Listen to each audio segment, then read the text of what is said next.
Hello mga day! Welcome to a day my life with me. For today's video, gagawa tayo ng DIY hair wax.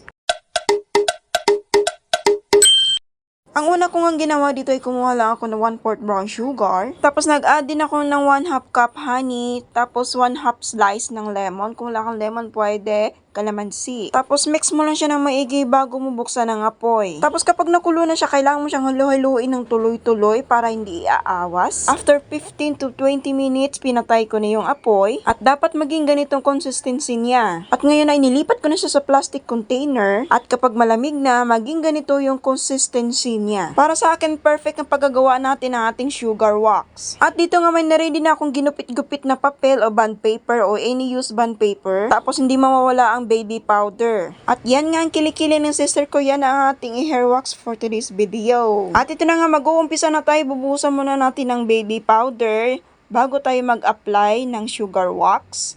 Ikalat mo lang bago ipatong yung ginupit nating papel.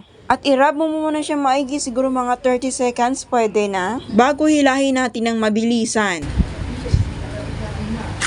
OMG, nakita nyo ba? Ang hahaba. Very satisfying talaga. Tapos nga may natira pang kunting buhok sa baba, kaya ganun pa rin, same procedure pa rin. Hanggang sa mabunot mo lahat ng buhok. So dito na side nga 3 beses akong nag-apply ng sugar wax, bago tuluyang naubos lahat ng buhok. At dito pinulasan ko lang siya ng baby wipes, para matanggal yung powder. At ito na yung result ng ating DIY sugar hair wax. O diba, flawless na? At ngayon dito naman tayo sa kabilang side, ganun pa rin ang procedure. Hindi ko na pinakita ang video, so result na lang tayo. Ayan siya. O diba, walang kahirap-hirap. 3 ingredients lang kailangan para makagawa ng DIY hair wax. At ito yung natira sa ating ginawang sugar wax. At aabot pa ito ng 6 months. 2 pa kaming gagamit nito. Super na sulit. At kung gusto nyo mag hair wax ulit, i-preheat nyo lang para medyo lumambot ulit yung ating DIY sugar hair wax.